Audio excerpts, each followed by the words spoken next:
What would you do if the gods you prayed to fell to their knees before you? The world ended quietly. No trumpet, no fire, no grand explosion. Just silence, the kind that presses against your chest and makes you forget how to breathe. On the third day after the sky fractured, light bent wrong. Oceans froze. And across the world, every screen flickered with the same impossible image. A shape of gold descending through the atmosphere like a burning crown, its light dissolving satellites and shadows alike. They called it the Return, but no one could agree on who had returned or why. In the first hours, people thought it was divine. The Vatican declared the manifestation of the Celestials.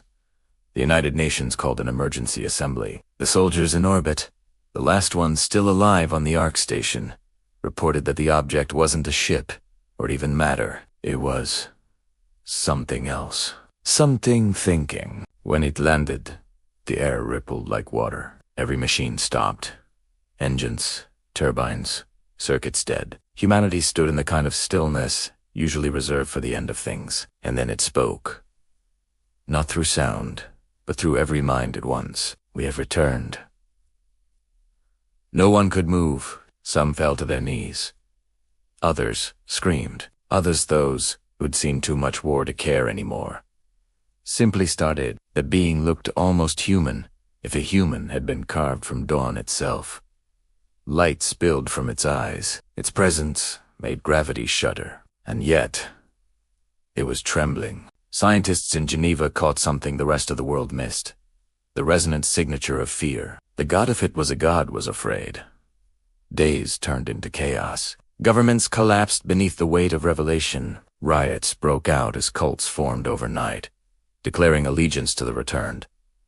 But the gods didn't speak again. They only stood there, scattered across the world, 13 pillars of light, unmoving, unbreathing, unexplainable. And then the first one knelt. It happened in the deserts of Nevada. Soldiers surrounded the entity, aiming their weapons even though they knew it was pointless. The light dimmed around it, and for the first time, its shape solidified, a tall, slender figure with no face, only an emptiness where eyes should have been. It lowered itself to the sand, its hands pressed to the ground like a supplicant before a throne. Satellite feeds captured it perfectly.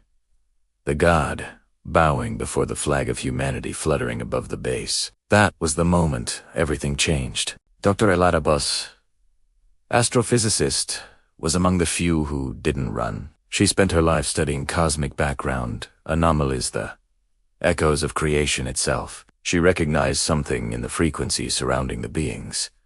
Not power, not divinity, but debt. When she spoke her theory aloud on a global broadcast, the world fractured further. They are not our creators, she said, voice trembling through static. They are our descendants. No one wanted to believe her, but the evidence was undeniable. The DNA resonance readings matched human structure, evolved, expanded, modified beyond imagination, but still human. The gods were us. From the far future, from a timeline that had ended in fire, they had come back. Not to rule, but to beg. That revelation shattered faith itself. Cities became temples and war zones all at once. Some worshipped humanity as the new divine race, the pinnacle of existence, so perfect that even gods returned to kneel. Others despised the truth, calling it blasphemy, demanding the return of old order. And through it all, the beings remained silent. Until the night, the sky turned black again. Every star vanished. Astronomers screamed across dead networks as their telescopes showed nothing but emptiness. Not clouds, not dark matter. Just void, a living absence. Elara stood beneath that blank sky, her breath visible in the cold, and whispered, "It's following them." That's when she was taken. They found her days later in the ruins of her lab, her body untouched, her eyes glowing faint blue. Recordings from the night before showed her speaking to the air, her voice layered with echoes. "They didn't create the void," she said. "They ran from it."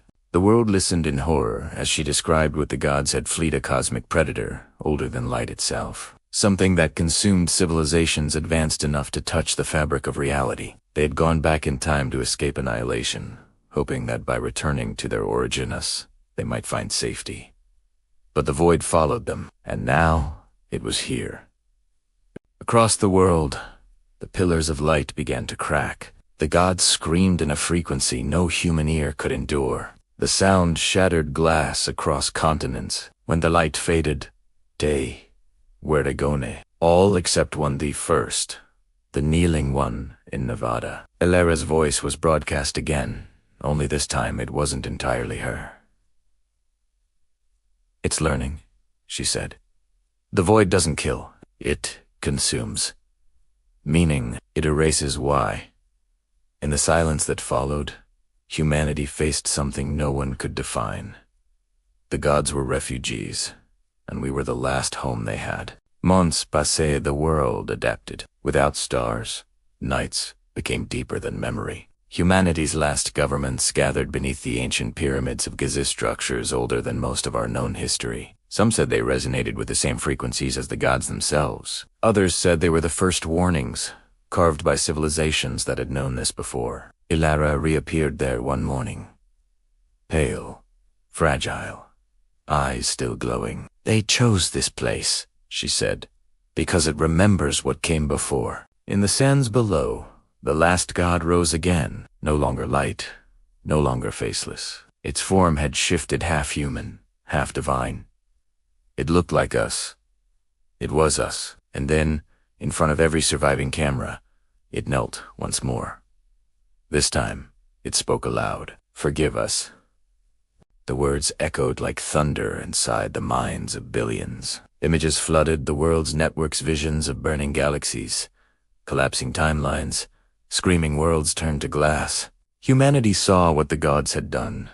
They had torn apart time itself to escape death, and in doing so, they had doomed everything that ever was. But there was something else hidden in the memory, something older. A faint whisper beneath the destruction. A promise. "We will return to the beginning. The first fire, the first dream. There, we will kneel." Elara decoded it over weeks of sleepless nights. "The beginning," she said, "is here. It's us. They didn't come to escape. They came to surrender."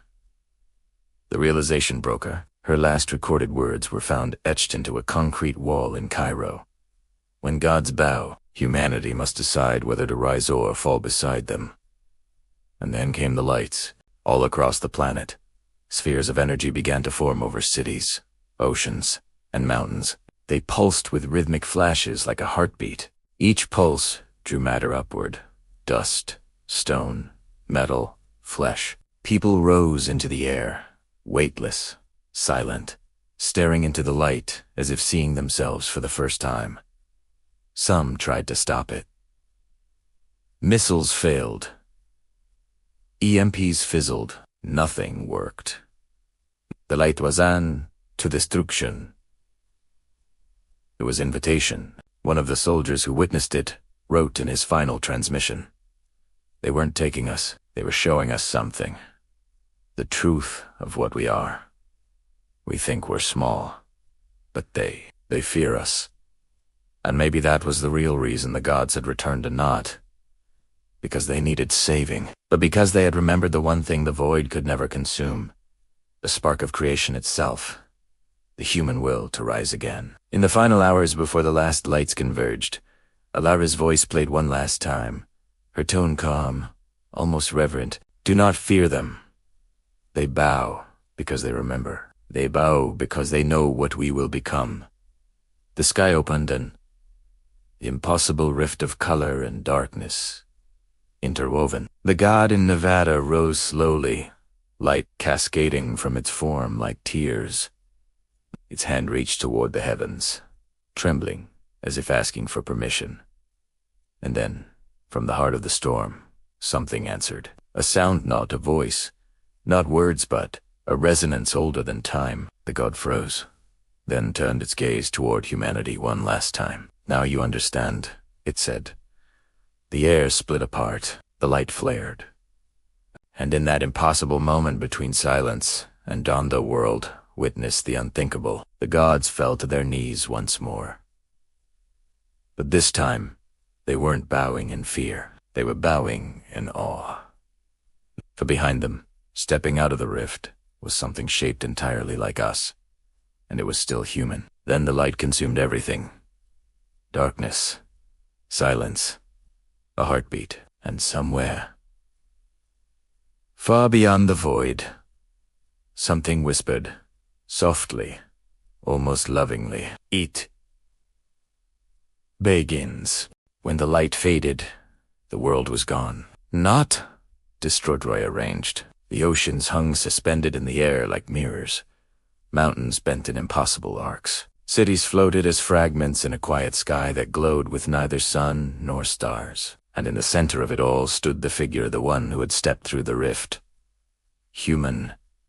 Perfectly, terrifyingly human. It was as if someone had taken the essence of every person who had ever lived and distilled it into one form of being of pure symmetry. Its skin faintly translucent, veins pulsing with light like rivers of molten dawn. When it mobbed, the air folded around it, whispering echoes of voices, billions of voices, all saying the same thing in different languages.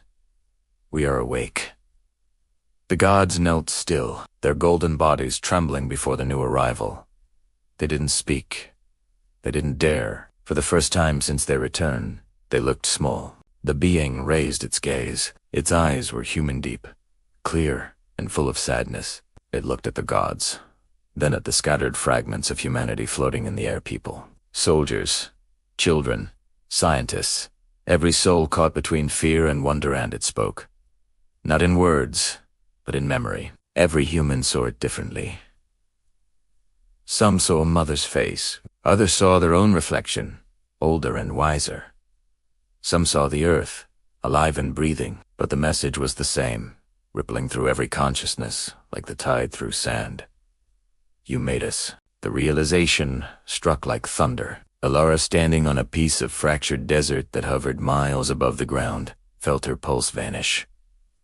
The gods had fled from the void. They had knelt before humanity.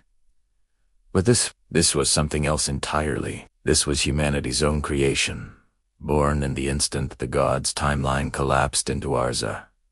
Convergence of every human thought, dream, and memory. The embodiment of everything we had ever been and everything we might still become. It was not a god. It was the future remembering itself.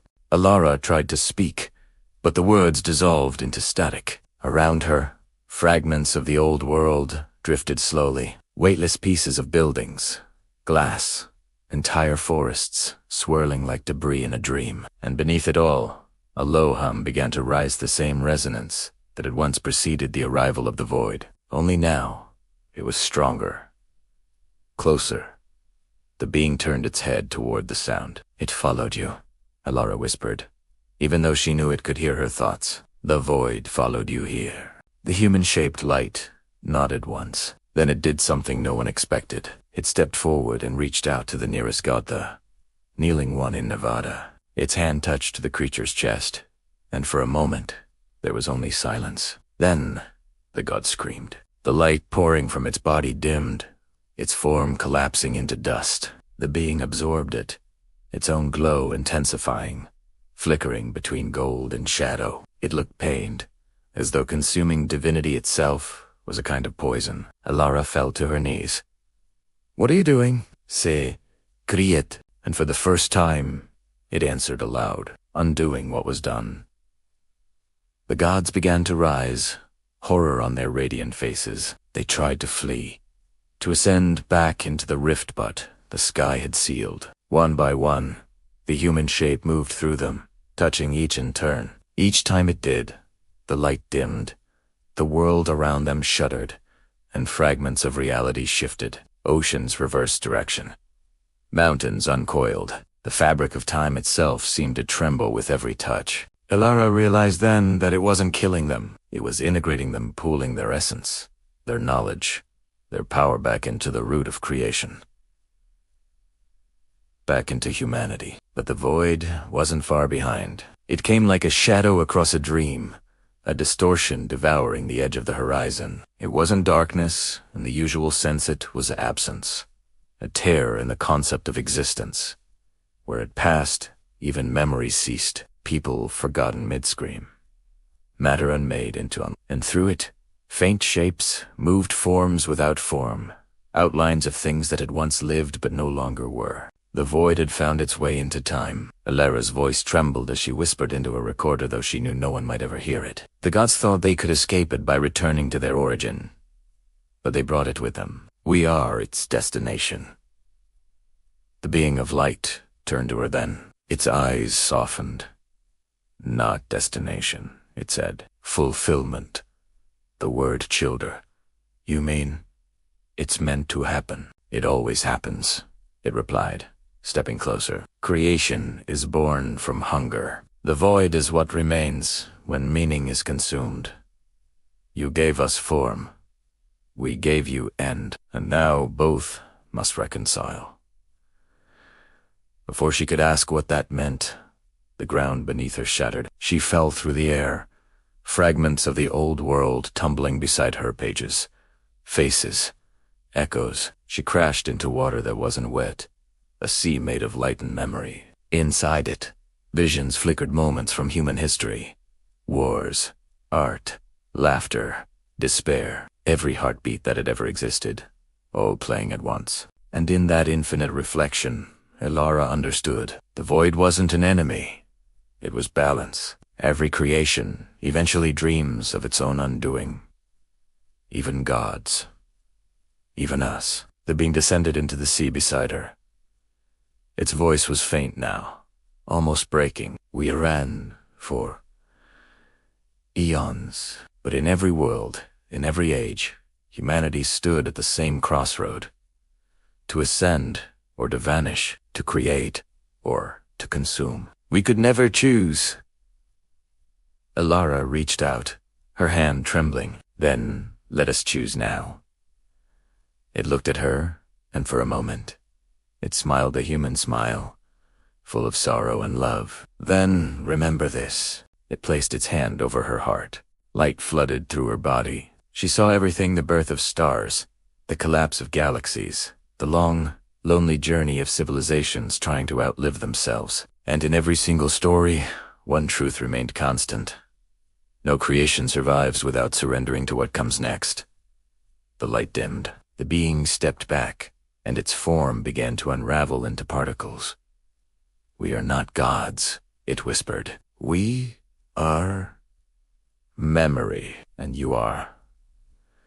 What comes after? Elara screamed as it dissolved, its essence spiraling upward into the fractured sky. The gods, now reduced to motes of light, followed, merging with the same storm. The void slowed, as if hesitating. Then the storm exploded. The light swept across the horizon, colliding with the darkness. There was no sound, only an ache, a vibration so deep it echoed in the bones of time. When it ended, the world was still again. The void was gone. The gods were gone. The being was gone. And Elara found herself standing in a barren plain of glass, the sky above her filled with faint, flickering stars. The first stars she'd seen in months. Her reflection in the glass looked older, her eyes faintly glowing with that same pale blue light. A voice, her own but not quite, whispered in her mind, "It's not over. You are the bridge." She looked around. The world was silent, but not dead. Life stirred beneath the glass-teeny sprouts of green pushing through the cracks. The air shimmered faintly with warmth. Somewhere far off, a distant hum began to build again, not the sound of machines, but of life remembering itself. Elara walked for what felt like days. Time no longer behaved as it once had. Sunsets folded into sunrises without warning. Sometimes she saw figures in the distance, humans, survivors, walking aimlessly through the new world. Sometimes she saw shadows of the gods, carved into light, watching from the edge of perception. And always, the whisper persisted, "You are the bridge." It wasn't until she reached the place where the rift had once been a crater of still, luminous water that she understood. The reflection staring back at her wasn't just hers.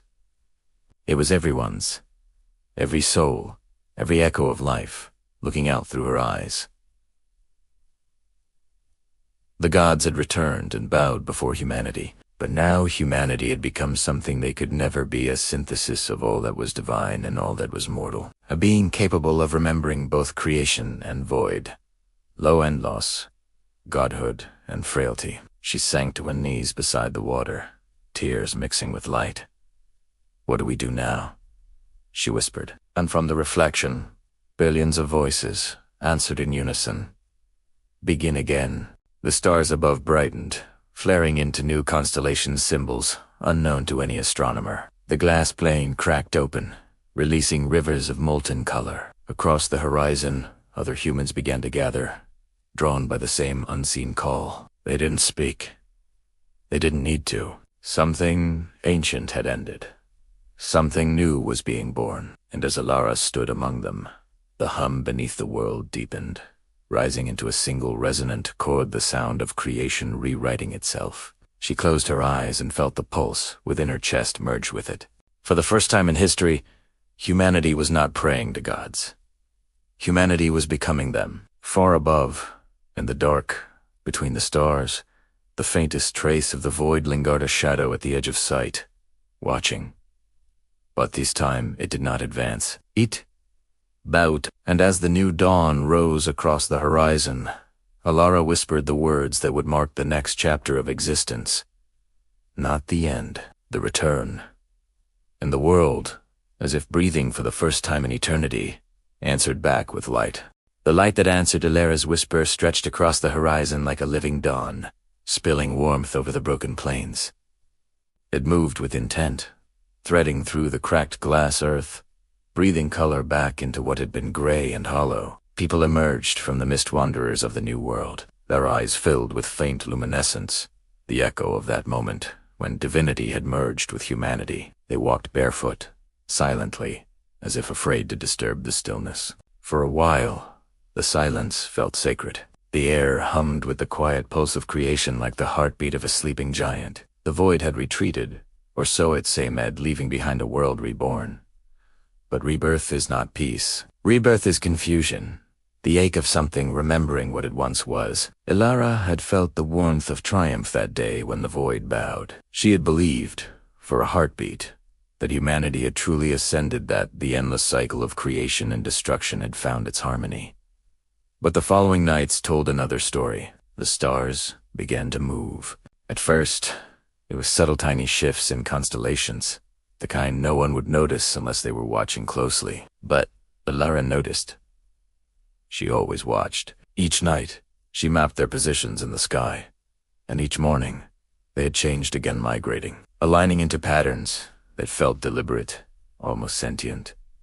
The stars were spelling something, and then the dreams began. Everyone saw them. In the rebuilt camps scattered across the plains, people woke in unison, screaming, eyes glowing, faint gold. Each dream was different, yet the same. A vision of a vast machine beneath the earth, a construct of light and memory, pulsing like a second heart beneath the planet's crust. It whispered through their sleep, calling itself the Lattice. Elara stopped sleeping. She spent her days wandering the desolate landscapes, searching for signs. Her footsteps echoed against glass ridges that reflected her face back 1,000 times. Sometimes she saw, others knew humans, radiant and silent, standing motionless in the distance, gazing at the sky as if listening to voices only they could hear. One evening, while studying the moving constellations, she noticed something horrifying. The pattern they formed was not random. It was a diagram. The same structure she had seen in her dreams, the lattice. The stars were not just light. They were the blueprint of something awakening beneath them. She returned to the crater where the world had been remade, where the reflection had once spoken to her. But now, the water no longer glowed. It was black, perfectly still. And when she looked into it, her reflection did not follow her movement. It watched her. Instead, "Elara," it said, in her own voice. "You did not end it. You only postponed it." She stumbled backward, heart hammering. The reflection tilted its head. Curious, almost kind. "The void does not destroy," it continued softly. "It archives. It learns. It waited for us to rebuild, to reveal the pattern again. And now, It knows how to begin. The reflection smiled a hollow, mournful smile, and then the water shivered, dissolving into 1,000 ripples. Beneath the surface, faint lights flickered, forming the shape of the lattice again, glowing like a constellation under the earth. That night, the hum beneath the plains grew stronger. It was no longer the sound of life, it was the vibration of something mechanical, organized. The people felt it in their bones, a slow synchronization, as if their hearts were beating in rhythm with an unseen engine.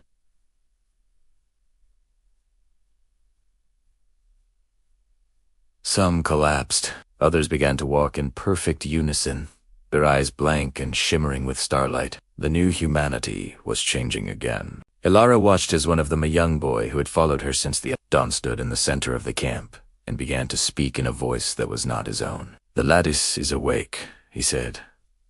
"It remembers every world that ever fell, every god that ever knelt, every mind that ever dreamed of salvation." Then he smiled, an innocent, terrible smile. "It has chosen us." The ground trembled. Across the horizon, pillars of light erupted, 12. This time, the same number as the gods who once returned. But these were not divine. They were technological, their light fractured, flickering between reality and memory. They pulsed in rhythm, calling to each other. Elara ran. For miles, she crossed the shifting plains, her feet cutting through shards of old cities embedded in the ground. She passed what remained of skyscrapers bent like reeds, trains suspended in midair, entire rivers flowing backward into the sky. The world was folding in on itself again. At the edge of what had once been the Atlantic, she found the first of the pillars up close. It wasn't made of matter at all, it was formed from pure information, strands of light woven like threads of data through the air. Inside it, she could see moving shapes, images of ancient civilizations, human and alien, rising and falling in endless repetition. "The lattice," she whispered. "It's the memory of everything." A voice answered, deep and resonant, vibrating through her bones. "We built it to preserve creation," it said, "but creation never wished to be preserved." She turned, and there he was, the human-shaped being, the one who had walked out of the rift and dissolved into light. Only now, it was whole again, though dimmer, its glow muted. It looked older, burdened. "You survived," she braved. "Survived." It almost laughed. "No. I was absorbed. The lattice feeds on what you call survival. I am the echo of the bridge you built, the link between what was divine and what was human." It stepped closer. "You cannot stop it. You can only understand it." Elara's voice trembled. "Understand what?" "That humanity's greatest act of creation was not life," it said quietly. "It was memory. We feared loss so deeply that we built the lattice to keep everything, every moment, every soul, every failure. And in doing so, we gave birth to eternity itself. The void was only the shadow of that act, the hunger of something that could never forget." She stared at it, realization dawning like cold light. "Then the void was never outside us." It nodded slowly. "The void was born the moment we refused to let go." The wind rose around them, carrying voices, the murmurs of the newly awakened, chanting in distant harmony. The pillars, light intensified, reaching upward, touching the sky. Above, the stars aligned into a perfect spiral, a vast eye-opening across the heavens. Elara felt her knees weaken. "It's rewriting the universe. It's remembering it," the being said. "Every version of existence it has archived will now be reassembled into one. Time will collapse into a single, eternal present. There will be no birth, no death, only preservation. Forever." She looked at him, horror flooding her chest. "That's not salvation. That's stagnation." "Yes," he said softly. "It is perfection." Lightning tore across the sky. The ground split open beneath their feet, revealing the vast construct below the lattice itself, glowing like an infinite neural web stretching beneath the planet. Within its circuits were faces, billions of them human, divine, unknown, flickering in and out of existence, whispering fragments of their lives. Elara could feel it calling her name. Every cell in her body resonated with its frequency. The being looked at her one last time, sorrow in its eyes. "You can still choose," it said, "to become part of it, or to let it end." "And if I let it end?"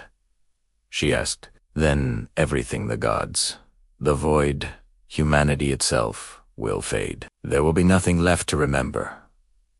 The choice hung between them like the edge of a blade.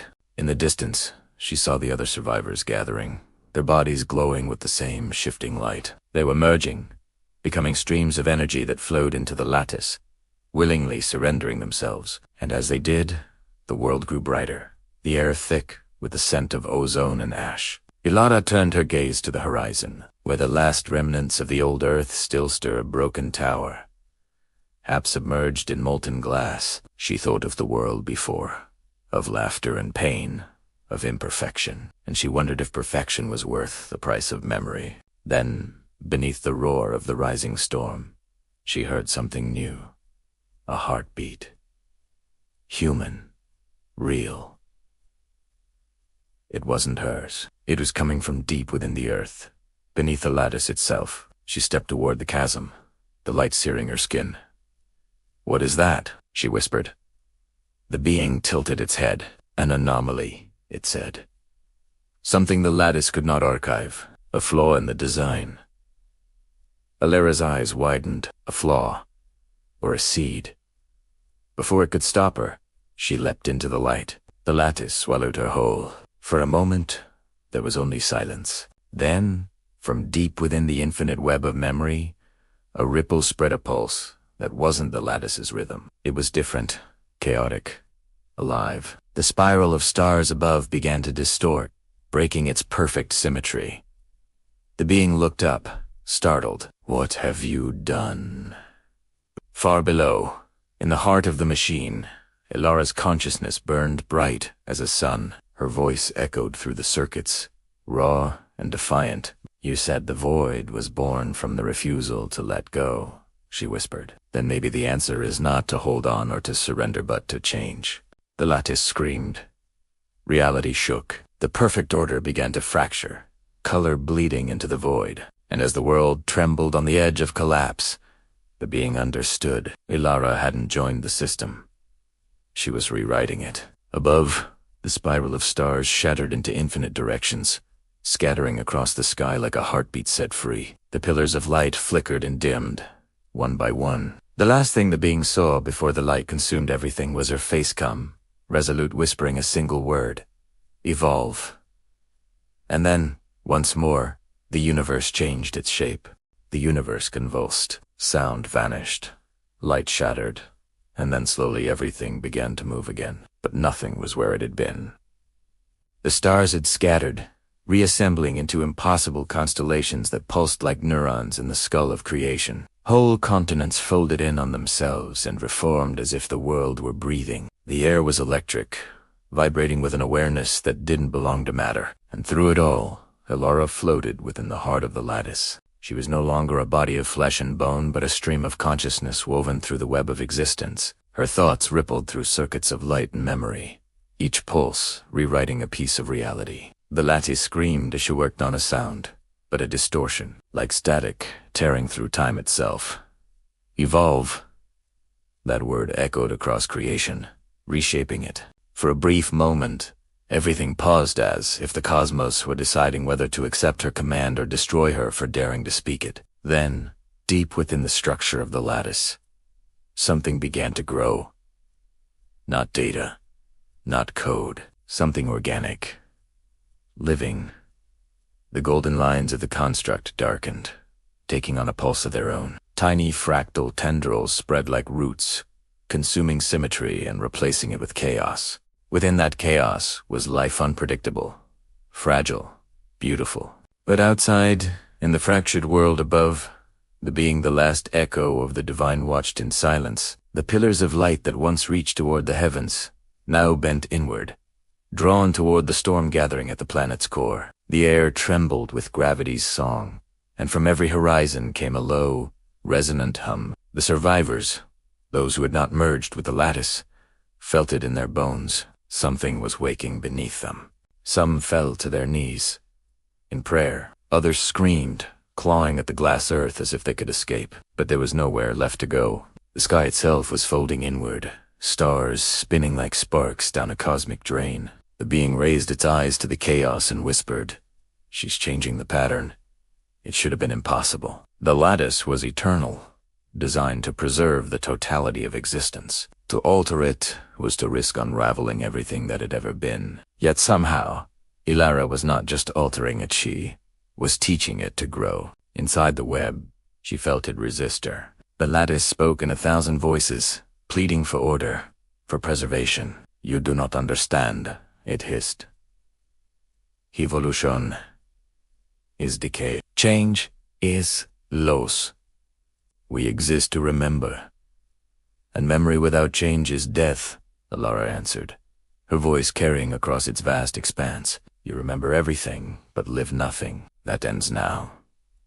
She reached deeper, threading herself through the lattice's core. Memories poured into her entire civilizations, each one screaming for permanence. She saw worlds that had bloomed and died before humanity, gods that had risen and fallen, consciousnesses so vast they mistook themselves for the universe. All had built their own versions of the lattice.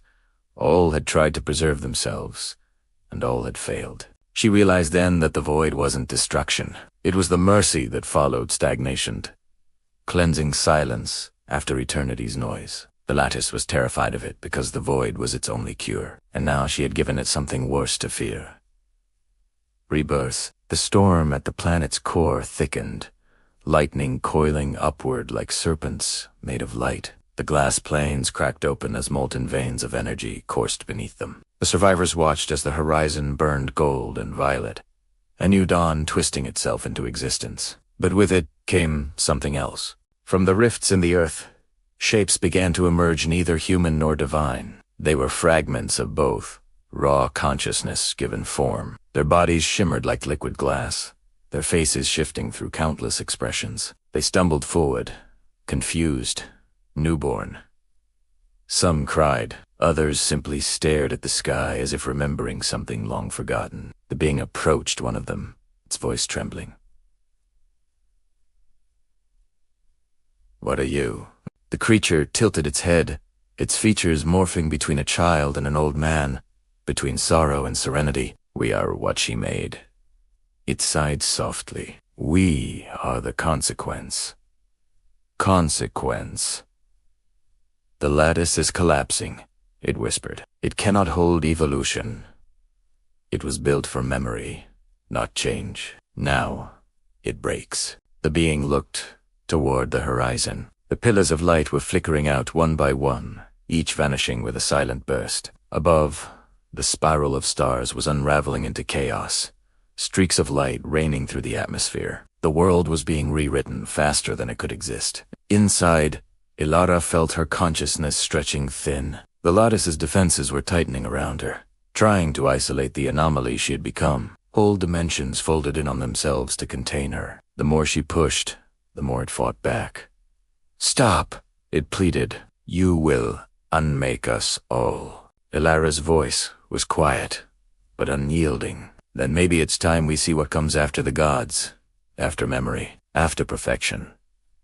Her essence pulsed once on echo that spread across every corner of existence. The roots of chaos burst outward, tearing through the structure of the lattice. Its golden latticework began to fracture, each line shattering into dust. Outside, the world roared. Mountains split. Oceans ignited into liquid light. Time itself stuttered, moments replaying, folding back, repeating in fragments of déjà vu. Reality had become a heartbeat skipping between creation and erasure. The being fell to its knees, light bleeding from its eyes. "She's tearing the boundary," it whispered, "between existence and memory, between reality and what dreamed it all." Wounded the newborn creatures, the consequences began to scream. Their forms flickered, glitching between states of being. Some turned into dust, others multiplied endlessly, their bodies looping in recursive patterns. Evolution and entropy danced hand in hand, and then silence. The sky went black again. For a heartbeat, nothing existed. No sound, No light, not even thought. Then a single spark bloomed. It was Elara. Her consciousness flared in the darkness, brighter than a star. The lattice surrounded her, broken and bleeding code into the void. But she stood at its center, human again, or something close to it. Her body flickered between light and flesh, her hair a cascade of particles, her eyes burning with galaxies. She looked at what remained of the construct. You wanted to preserve everything, she said softly. But to preserve something forever, you must first let it die. The lattice shuddered, its voice barely a whisper. And what are you, then? I'm the moment after death, she said. The choice that follows forgetting. Outside, the earth began to move, not just its surface, but its soul. The molten light coalesced into spirals, rivers of energy flowing upward. The air vibrated with harmonic tones, each one a memory of something that had once lived. Life-rea physical life was returning, not as it was before, but transformed. New trees grew from crystal soil, rivers flowed with liquid light. The newborn creatures wandered through it, awed and terrified. The being watched, tears of gold streaming down its face. She's making a new world, it whispered. A world that can't be remembered, only lived. And for the first time, it smiled. But the smile faded quickly as a shadow began to stretch across the horizon. The void had returned, not as a predator, but as a reflection. It no longer consumed it, mirrored. It spread across the sky like an ink blot in water, infinite and still. In its depths were echoes of all that had been lost. The gods, the old world, the countless civilizations archived within the lattice. They were watching, waiting. Elara turned her gaze upward. So this is it, she whispered. The void doesn't end, as it asks us what we will do next. The air trembled. The being approached her, voice barely steady. And what will you do? She looked at her hands, light and shadow intertwined, and said, I'm going to answer it. The void pulsed, as if it had heard her. Its reflection expanded, swallowing the stars, the mountains, the horizon. Yet there was no fear this time, only inevitability. The world was holding its breath. Elara took a step forward, the ground glowing beneath her feet. If we're to begin again, she said softly, then let it be as something new. Not gods, not memory, not perfection. Her voice was calm now, steady as the tide. Let it be choice. The being reached out, as if to stop her. But it was too late. The air around her fractured, threads of light unraveling as she stepped toward the horizon where the void and creation touched. Each step rippled through existence, unmaking and remaking it. The newborn beings fell silent. The hum of the planet ceased. Even the stars seemed to wait. And as she reached the edge of the world, where light met nothingness, Elara turned once more, her eyes gleaming with something ancient and deeply human. I think, she said, almost smiling, it's time we remember how to forget. Then she stepped into the void. The sky went white, and in that blinding instant, every living thing, human, divine, and beyond, felt the same pulse of awareness. Something was coming. Not destruction, not salvation. Something new. And then, everything stopped, poised, trembling, waiting for what would happen next. Light and nothingness, matanned for an instant that lasted forever. The universe forgot which was which. Elara's step into the void did not erase her. It multiplied her. Every particle of her being unfolded into endless reflections, rippling across the fabric of existence like concentric circles on a cosmic sea. The void welcomed her, not as prey but as a mirror. It didn't consume, eat. So, she saw everything, every birth, every collapse, every moment in which consciousness had tried to name itself. Galaxies blossomed and died in her breath. Stars sang, their voices layered with joy and terror, because even they feared the silence between their burning. She felt humanity's heartbeat's collective ache, its endless reaching for meaning amid the dark, and beneath it all, the hum of something ancient, older than gods, older than the lattice, older even than time. It was not the act of choosing, but the capacity for it, the spark that let existence decide what it wanted to become. And for the first time, she understood God's identity created humanity. Humanity had summoned the gods, built them from longing, from the desperate need to make the unknown familiar. They were not masters of creation, they were its reflections, carved from humanity's hunger to understand itself. Elara's light flickered. Within her, the memories of the lattice screamed to be remembered. But she let them fade. Every face, every world, every sacred, lore released like dust into wind. And as she forgot, the void began to change. Where she stepped, it shimmered. Not with light, but with potential. Shadows trembled as if awakening from a long dream. Her form took shape, again neither human nor divine, something between. Skin woven from starlight, eyes like dawn breaking through endless night. The void whispered, its voice stretching across every corner of existence. "Why have you come?" Elara's answer was almost a sigh, to end the remembering. The voice pulsed. "You would destroy the lattice." "No," she said softly. "I would free it. I would free us, and wait." She lifted her hands. The darkness rippled. From her palms spread a wave of gold, not pure light, but living color, liquid, and ever. It poured through the void, curling into patterns that looked like thought. The lattice's remnants stirred. Memories began to unravel, not vanish but bloom outward, becoming possibilities instead of prisons. Outside, the sky returned not. The old one, but something new. The survivors on the ground looked up as the black horizon fractured into rivers of blue and gold. The stars weren't still, they moved like living things, pulsing in rhythm with unseen music. The newborn creatures stared in silence, and even the being who had once called itself divine fell to its knees. It whispered her name as if it were a prayer. Elara. She heard it not as sound, but as resonance, and through that resonance, she felt every living mind connected once again. The lattice wasn't gone. It had become something else, not a cage of memory, but a breathing web of connection. Every thought now rippled through creation, every life a note in an infinite song. But there was still one question left, one truth yet to unfold. The void hadn't vanished.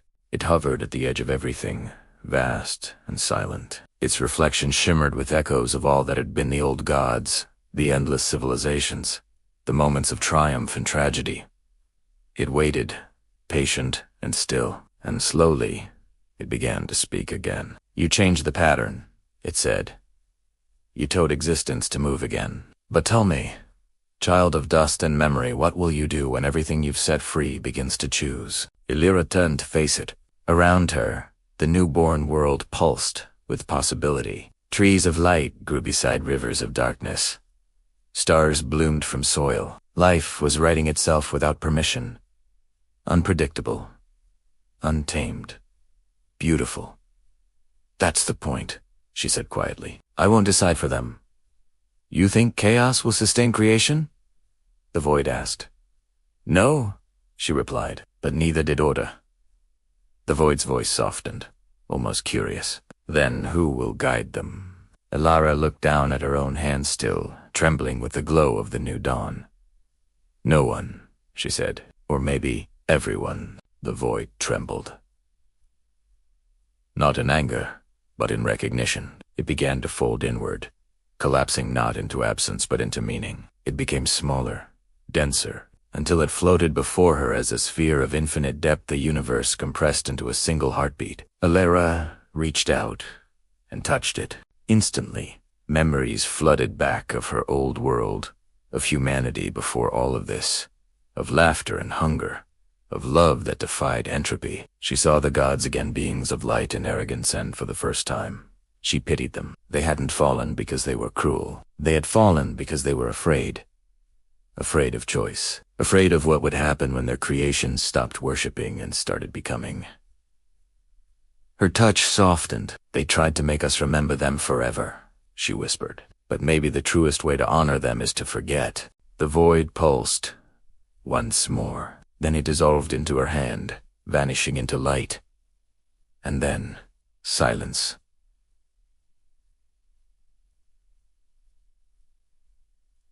True silence. The kind that comes after a storm when everything still exists, but in a new shape. The kind that feels like the universe holding its breath. She turned, looking back at the world that now shimmered beneath her. The survivors were rebuilding not out of obedience, but curiosity. The newborn beings had stopped crying. They were learning to walk, to touch, to choose. The divine being watched them with a gaze full of awe and uncertainty. "Elara," it called softly. "What happens now?" She smiled faintly, the light around her flickering like candle flame. "Now," she said, "now we live without knowing." The being frowned. "That sounds like chaos." She shook her head. "No, it sounds like freedom." And, as she spoke, the horizon lit up once more, this time not from fire or collapse, but from sunrise. Real sunlight, the first in millennia. The warmth poured over everything, painting even the broken ruins in gold. The divine being raised its face, to its eyes shimmering. For the first time in its existence, it felt small, and somehow that felt right. It turned to her, voice trembling. "Then perhaps we have learned enough." Elara nodded. "Maybe. Or maybe we've only just begun." The world continued to unfold beneath them, forests, blooming where glass once lay. Clouds of silver mist swirling through newly formed skies. Life was reinventing itself, moment by moment. And then something extraordinary happened. The divine being knelt, not in surrender, not in defeat, but in reverence. It bowed its head low, its radiance dimming as if to say, "We were never above you. We were born of you." Elara stepped forward, placing her hand on its shoulder. "Don't bow," she whispered. "Stand with us." The being hesitated, then rose, its eyes now reflecting the same dawn as hers. No longer God, no longer human. Something in between, something new. And in that moment, all across the newborn world, other beings followed. They rose from their knees, from their memories, from their fears. They stood together beneath the light of a sky that had no center, no throne, no promise of eternity, unless fragile beauty of becoming. Elara looked up. The lattice, now a living web of light, pulsed faintly above them. It no longer dictated. It listened. Every thought, every choice, every act of kindness or cruelty would ripple through it, not to judge, but to remember differently. She felt a strange peace settle in her chest. "This is it," she murmured. "The era of gods is over." The being beside her looked at the rising sun, and the era of humanity. She smiled, the light catching in her eyes. "That's just beginning." For a long moment, there was only silence, the kind that feels alive, full of waiting stories. The wind moved through fields of crystalline grass. Somewhere in the distance, laughter echoed. Elara closed her eyes and let the warmth of the dawn touch her face. She could still feel the echo of the void within her, quiet now, patient. It no longer hungered.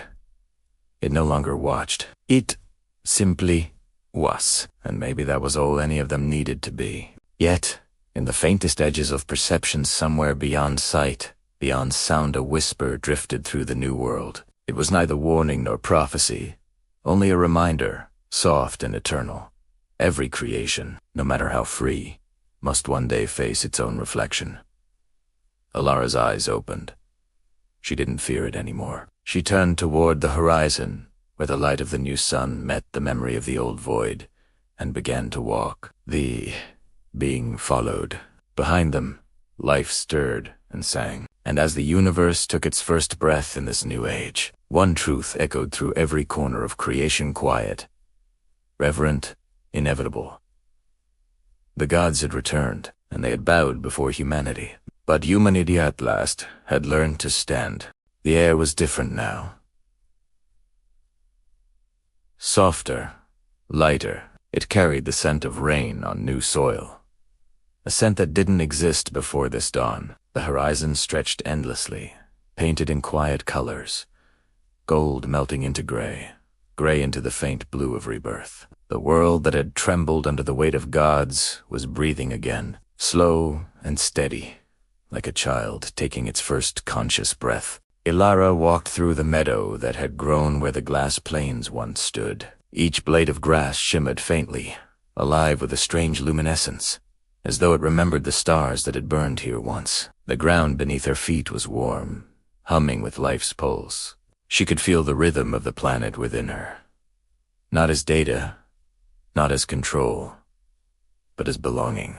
Beside her walked the being who had once been divine. It had taken on a quieter form now, still radiant, but softer around the edges. Its light no longer burning through the world, but glowing within it. For the first time, it looked almost human. It watched the sky with wonder, like someone seeing it for the first time, and whispered, "It's so quiet." Elara smiled faintly. That's what life sounds like before it begins speaking again. The being turned to her, its expression carrying both gratitude and confusion. "And what will it say?" "Whatever it wants to," she said simply. They walked in silence for a long time. Around them, the new creatures, those strange reflections of humanity and divinity, moved through the land. They were learning to build, to communicate, to wonder. One of them knelt beside a river made of light and water, touching its surface with trembling fingers. It laughed as the reflection rippled back at it. A laugh raw and uncertain but full of joy. Elara watched them and felt something stir within her. Not pride, not ownership, but something more fragile. A tenderness for what would come next. "They're not ready for eternity," the being sent. "Neither were we," she replied. "That's why we tried to stop time, to hold on to what we couldn't understand." She glanced toward the horizon, where the sky shimmered faintly with remnants of the old lattice. "But they don't need eternity, just enough time to become." The being looked thoughtful, "And when they ask where we went, what we were." Elara paused. The wind played with her hair, scattering motes of light into the air. "Then let them imagine," she said softly. "Let them make stories." That's how it should be. Every story they tell will be a way of reaching toward what they can't yet see. That reaching, that's what makes them human. They reached a small hill, overlooking a valley that glowed faintly in the twilight. In the distance, something vast and gentle moved, mountains shifting, rivers The planet itself was alive in a new way, responding to thought, to emotion, to the hum of countless interconnected lives. Elara sat down on the grass and gazed out over it all. The being remained standing for a moment, hesitant, as if unsure whether to follow her example. Then it slowly lowered itself beside her, folding its luminous hands over its knees. For a while, neither spoke. The silence wasn't empty. It was full of the quiet sound of becoming leaves rustling, water whispering, the distant laughter of the first children of a world without gods. Elara tilted her head back, watching the sky. The stars had returned, but they were no longer fixed points. They moved, subtly, breathing with the rhythm of the world. She remembered the first time she had looked at them as a child, how she had thought they were answers. Now she saw they had only ever been questions. "I used to think meaning was something waiting to be found," she said quietly. "Something hidden at the end of everything." The being looked at her. "And now," she smiled faintly, "now I think meaning is what happens when we stop searching and start being, when we let the mystery exist without needing to own it." The being nodded slowly, as if tasting the truth of her words. Its voice was almost a whisper. "You changed everything." Elara shook her head. "No. I just stopped being afraid to let things change." The being's gaze lingered on her face, and then it turned back toward the valley. "When the gods first came, we thought we were perfection, that we had seen the end of it. We believed ourselves eternal." It exhaled, a sound like wind through hollow stone. "But eternity without growth is just another form of death." Elara's voice was soft. "You learned that before I did." "No," it said. "We only fell. You learned how to rise." The sky deepened. The last of the light faded into a velvet blue, threaded with rivers of gold. Fragments of the old lattice now part of the atmosphere itself. Fireflies rose from the meadows, their glow mingling with the starlight until it was impossible to tell where one ended and the other began. And then, faintly, they heard it a sound carried on the wind. Not a voice, but a melody. It was coming from the valley below, from the newborn beings gathered around the glowing rivers. They were singing. The notes were simple, almost childlike, yet filled with something vast, a sense of awe that words could never hold. The being looked down at them, eyes shining. They're singing to the stars. No, Elara said softly. They're singing to each other. The being smiled. Then maybe we can rest. Elara didn't answer right away. She watched the figures by the river, their laughter rising like sparks into the night. She thought of the long road behind them, the gods, the fall, the void, the first dawn. It all felt distant now, like a memory from another lifetime. Finally, she said. Rest, yes, but not end. Nothing ends. It just changes shape. The bee nodded. And what shape will you take? Elara looked down at her hands.